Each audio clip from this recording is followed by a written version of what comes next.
Hilchos Avodah Zarah Perek Chamishi. The Laws of Idol Worship, Chapter 5. Yesterday we learned about the Madiach. It's one person, actually two people, that take on a whole city, or at least the majority of it, and try to convince them to serve idols. Today we're learning about a Mesit.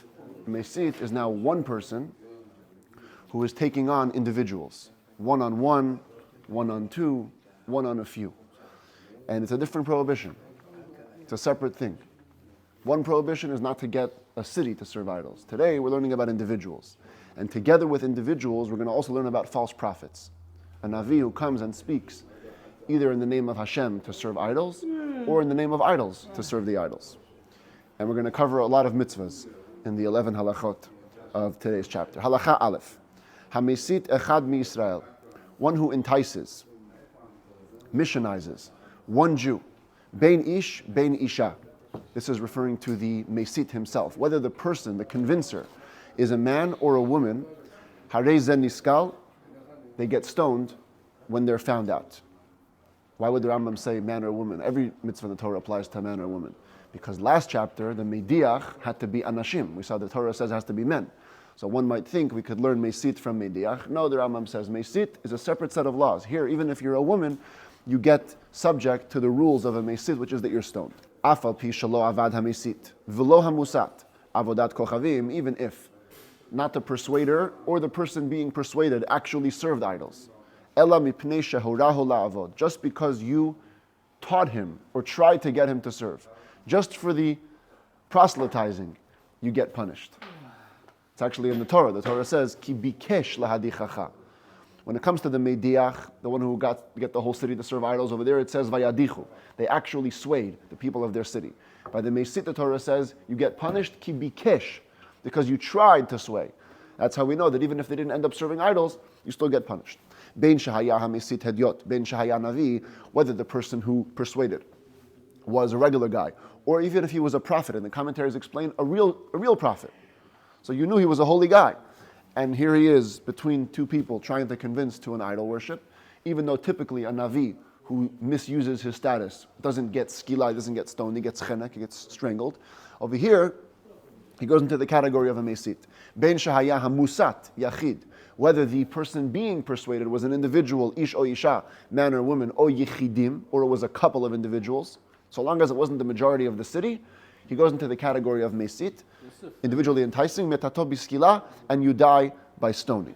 Halacha bet, hamesit et rov anshe ha'ir. If you're so successful, you start being a missionary in a city, you get one guy, a second guy, before you know it, you have most of the city under your wing. Hareza mediach ve'eno nikra mesit. Now your law changes. You became a mediach. You became a person who swayed the community. You're no longer an individual mesit. Hayazeh shehidiach rov ha'ir navi. Even if, so the commentaries explain it, afilu, even if the person who convinced most of the city was a Navi, who again, a Navi, a false prophet, usually gets strangled, over here, mitato biskila, because he is proselytizing on behalf of idols, so he gets stoned. Now, the hanidachim harehin ki ichidim. Even though these individuals succeeded in persuading the whole city, the people who got persuaded are not going to be judged as an ir hanidachat. They're not going to turn into a city of persuasion. Why? Because it was just one person who convinced them, not two. Yesterday we saw it has to be two in order to be an ir hanidachat. Here, because it's one, we treat each nidach, each person who was persuaded, harein ki yichidim. They're like individuals. Why the difference? What's the difference? I mean, the result is What's the logic? There's no logic. It's called gzerat hakatuv. The Torah says there has to be anashim vayadichu, and here it's one. Rabbi Tanner, you got it? Ve'enam kan she'ir nidachat, and they're not like the people of a persuaded city, ad she'yu hamadichim shnayim, until there's two people that are doing the convincing. Now the Rambam says, what language do you have to use in order to be a mesit? Ve'echad ha'omer, whether one who says, Amra li avodat kochavim ivduha, that the idol itself communicated with me and said to serve it, Osha amar, or he said, Amar li hakadosh baruch hu, ivdu avodat kochavim, he speaks in the name of God about the idols, harezen navi shehidiach. In both cases, you go into the category of a prophet who persuades, because you're speaking either in the name of the idol or in the name of God, but you're talking about idols. And if most of the city gets persuaded after him, niskal, he now gets stoned and not strangled. Hamesit shehisit, an enticer, a persuader who persuades. bein b'lashon rabim, bein b'lashon yachid, whether in the plural or in the singular, harei zen niskal, he gets stoned. Yesterday, when it came to the mediach, had to be in the plural, because the Torah says, nilcha v'navdal, let's go and serve.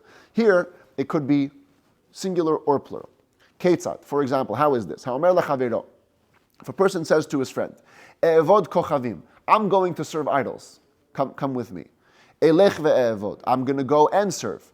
Nelech ve'na'avod ba'avodah plonit, let's go and serve this specific service, shederech otah avodat kochavim lehe'aved ba, which is the way of this idol to be served.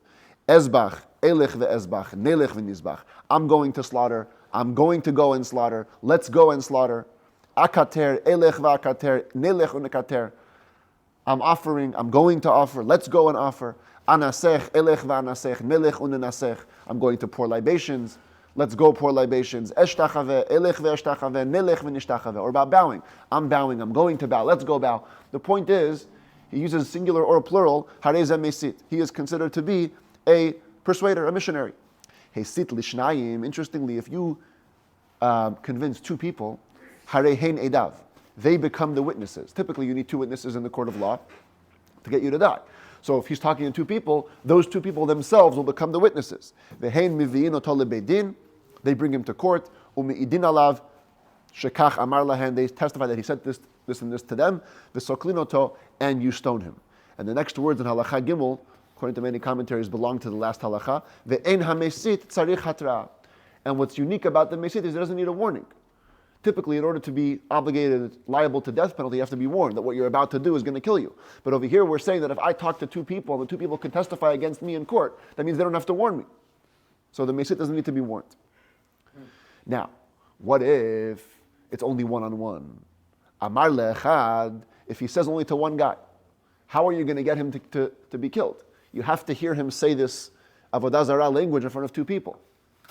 So the mitzvah is, says the Rambam, if you're approached by a missionary in the name of an idol, hu omer, the person being approached, should say, Yesh li chaverim rotzim bekach. I have friends who want to hear this. And you bring other people to the table, so then now he's talking to more than one person. Umarim alav, you make a trick on him, ad sheyasit bifnei shnayim, until he ends up doing the proselytization in front of two people, kedei lo hargo, in order to be able to kill him. What if that guy knows some Jewish law? So he says, no, I want to talk to you alone. Don't bring me friends. One-on-one. I want to do one-on-one. Mitzvah lahachmin lo. It's a mitzvah to hide witnesses, so they can watch him, and even if he's not going to be there in front of him. The commentators say it's midah keneged midah. The mesit's coming with trickery, you come with trickery. Kol chayaveh mitot shebatorah ein machminin aleihen. Never else do we find that when it comes to a person liable to death, we hide witnesses to get him, to catch him. Chutz mizeh, except for this guy, because idol worship is so strict. Ketzad machminin lo. How do you go about the process of hiding somebody? Hamusat mevishnayim. When you know the guy's going to approach you, you prepare two people. Uma'amidan b'makom afel. Put them in a dark spot. Kedei sheyiru hamesit v'yishmeu dvarav. Close enough where they can see the guy and hear him. V'lo yir'eh otam, but he won't see them. Then the guy who's being approached should tell the mesit one-on-one, tell me again, what were you saying? Say it clearly, I want to hear it again. And the mesit will tell him, his pitch. The one being approached should answer him, how can we leave our God in heaven and go and serve wood and stone? So you have to protest a little bit. A little back and forth. Im chazar bo o shatak. If now, upon hearing that, the missionary retracts or he's quiet, patur. You can't catch him on that. He's exempt. The im amarlo, but if he doubles down and he says, no, kachi chovatenu v'kach yafelano, this is our obligation, this is good for us. Haomdim sham berachok. Those guys standing far away, they pop out. Mivi'in oto lebeidin v'soklim oto. You bring him to court, and now you can succeed in stoning him. The commentaries ask, why do you have to bring two witnesses? You always do, no? But you're one of them. You could be one of them and just bring another guy. Right. Why does there have to be So two? why is it the total three? So one commentator says, because Lashon Hara, if it's just in front of two, it's still called Lashon Hara, only if it's in front of three. It goes out of the category of Lashon Hara. So when you have two more witnesses, now it won't be considered like you're telling on him because there's three people. But the better answer that all the commentaries refer to is the one that says that in testimony, There's a basic law that when it comes to capital punishment, the two witnesses who are watching have to see each other. And here, since you're putting them in a dark place, the guy listening won't be able to see the witness in the bushes. So you have to have two over there who see each other and they can see the guy. Halacha dalet. Mitzvah biyad hamusat lehorgo. It is a mitzvah upon the person who was tried to be persuaded, he should be the one to kill him. When the guy is caught and it's time to stone him, he should be the one to pour the first stone. Shene'emar yadcha tiyebo barishona lahamito. Your hand should be upon him first to kill him, the gomer. Also, there's many special commands that the musat has. Ve'asur la musat le'ehov et hamesit. The musat, the one who was convinced, is forbidden to show love to the mesit. Every Jew you have to love. The mesit you cannot love. Shene'emar lo tovelo. Don't show any wants or love to him. Ulefi shene'emar bisoneh. Azov ta'azov imo. Since the Torah says elsewhere that even if you have an enemy and his animal is overloaded, you have to help him. Yachol ata ozev lazeh. You think you may have to help this guy if his animal is overloaded. Talmud lomar v'lo tishma elav. Therefore, the Torah teaches us don't listen to him, which means you must hate him. You must not express any type of love to him. Well, since it says elsewhere in the Torah, you cannot stand by the blood of your fellow. If you see somebody drowning in a river, you have to go save him. You might think you also cannot stand by this guy's blood if you see the mesit about to be attacked by a lion. You also have to go save him. No. Talmud lomar velo tachos incha alav. Do not show mercy upon him. That law doesn't apply. You can watch him die. It's also forbidden for the musat, for the one who was convinced, to say anything good about him in court.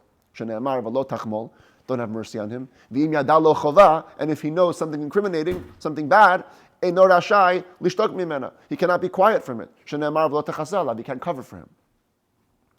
All of these laws only apply to the musat. The commentaries argue, does it apply to everybody else? So if Reuven enticed Shimon to Avodah Zarah, what about Levi? Does he also can't love the mesit? He also should hate him? So most people say from the Rambam, it seems like no. It only applies to the guy who was being convinced. Very few people say that it applies to everybody. What is the warning for a regular person against persuading somebody for idol worship?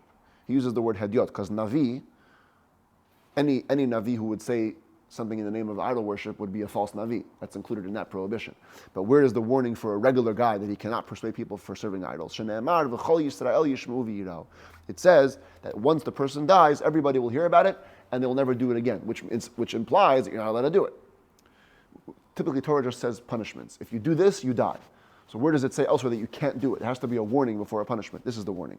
The warning is that everybody should hear and beware. So hence it's implied that you can't do it. Halacha he. Hamesit acherim le'ovdo. What if a person convinces somebody not to serve idols, but to serve him? Serve me. Make me into a god. Ve'amar lahem ivduni. He says, serve me. One of them.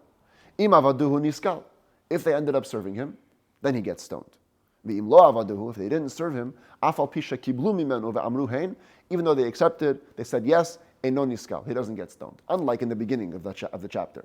A regular may sit to idol, whether they served or didn't serve. You get stoned when it's to you, since you're trying to create, the idol. So you don't get stoned unless they serve. Aval im hesit la'avodat ish acher. What if you enticed somebody to serve somebody else? Hey, go serve Philip. Or lish'ar minei avodat kochavim, or other idols.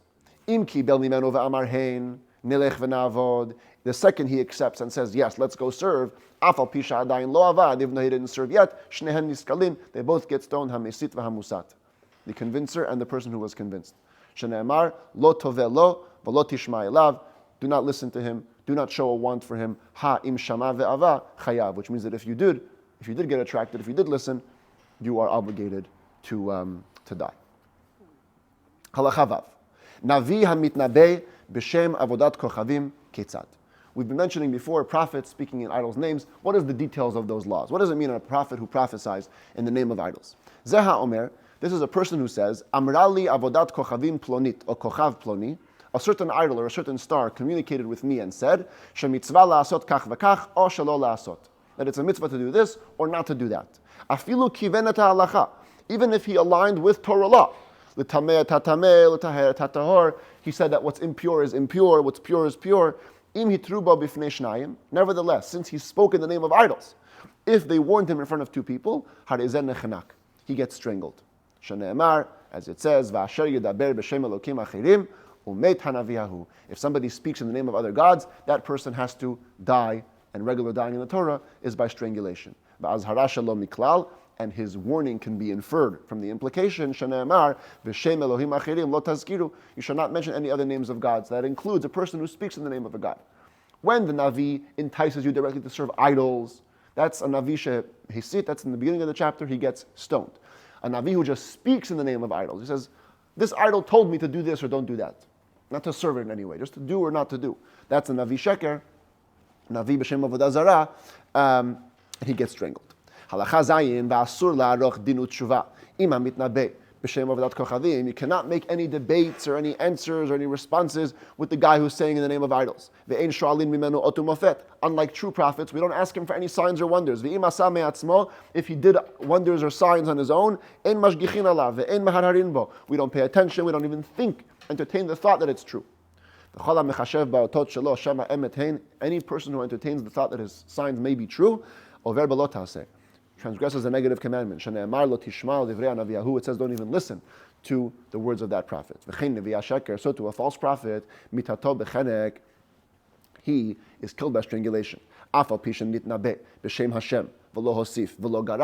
Even though he prophesied in the name of God. He didn't add or take away anything from the Torah and mitzvah. Since he was discovered to be false, he dies. However, if there's a prophet, who will brazenly speak something in my name, which I didn't command, that prophet shall die. Halacha chet. The Rambam gives us more categories of what a false prophet includes. It applies to a person who says prophecy that he didn't hear in a prophetic vision. Or somebody who overheard his friend getting prophecy and he takes it for himself. And he says that this thing was said to me and it's my prophecy. You're a false prophet, and his death is by strangulation. Anybody who stops himself from killing a false prophet because he's so great, because you see him walking the path of prophecy. Maybe I shouldn't touch him. Maybe he's holy. No, you transgress a negative commandment if you stop yourself. You cannot be afraid of him. Any person who stops himself from bringing incriminating evidence against him, or he's just fearful of his words, he is included in not being afraid, and you transgress that commandment. The only place where we carry out the judgment of a false prophet is in the highest court of 71 judges. And now, talking about false prophecy, the Rambam was also going to mention other laws that apply when taking the name of idol worship. Halacha Yud, Hanoder, B'Shem Avodat Kochavim V'Hanishbaba. Person takes a vow or makes an oath in the name of an idol. Loket, he gets lashes. Shene'emar V'Shem Elohim Achirim Lo Tazkiru, you shall not mention names of other gods, which means mention them in the context of oaths or vows. Echad Hanishbaba Le'atzmo, whether you take the oath for yourself, you have to swear, and you're swearing it on your own using that name. Ve'echad hanishbaba la'avodat kochavim, or some say le'oved kochavim, whether you're swearing to a goy in the name of an idol worship. Ve'asur lahashbiya ha'oved kochavim b'yirato, it's also forbidden to get a goy to swear in the name of his idols. Afilu lahazkir shem avodat kochavim shelo derech shvua, and the Rambam adds even more, even to mention the name of an idol, not by way of oath, asur is also forbidden, even though you don't get lashes. Shene'emar lo tazkiru, you cannot mention. So to pronounce the name. You're mentioning it here. Oh, how far does that go? Says the Rambam, Halacha Yud Aleph, Lo yomar adam lechavero, a person should not even tell his friend, Shmor li b'tzad avodat kochavim plonit. Wait for me at the side of this and this idol. You're using the name. You can't use the name. V'chayotze bar, anything like that. But v'chol avodat kochavim haktuva b'kitvei hakodesh, any name of an idol worship which is written in the Torah in holy writings, mutar lahazkir shema. That you could mention its name. You could go in Peor, Ubel, Unevo, V'gad, and these four are names, examples of names that are mentioned in the Torah or in the prophets, and you can mention those names. The commentaries explain, because if the Torah mentioned it, Vadai nit batla, it has certainly been nullified. and it doesn't mean nullified out of use. It could still be in use. Right. The Rebbe explains it means the Torah, by virtue of mentioning it, nullified its power, nullified its substance. And a Jew who goes in the spirit of Torah, when he mentions those names, he also has that in mind, just to kind of like scorn it, to make fun of it, to be mevatel, and therefore you can say it. The commentary is right. The same thing applies to Jewish law. If you're learning it for purposes of Jewish law and you're mentioning the names to know the different halachot, so it's okay. What about this is a real problem in English, the days of the week. Most of them are names of Avodah Zarah. Yeah, but you're not saying it for that. That's a good point. Right. It's become accepted that it's the name of the week. Yes. Ve'asur ligrom la'acherim sheyidru v'sheyekaimu b'shem avodat kochavim. You cannot cause others to take an oath or a vow in the name of idols. Some say this refers to Jews. You just can't cause Jews to do it. Some say it refers to goyim, even though we said before you can't get a goy to swear in his idol's name. Here it means you can't even cause it. You can't even go into a partnership with him, which will bring you to when they have a dispute, and then he'll swear in the name of his idol. But you only get lashes, only if you take a vow, or if you are mikayem in its name, which means swearing in its name. If you directly make the oath of the vow, you get lashes. Any other type of mention is only forbidden, but no lashes.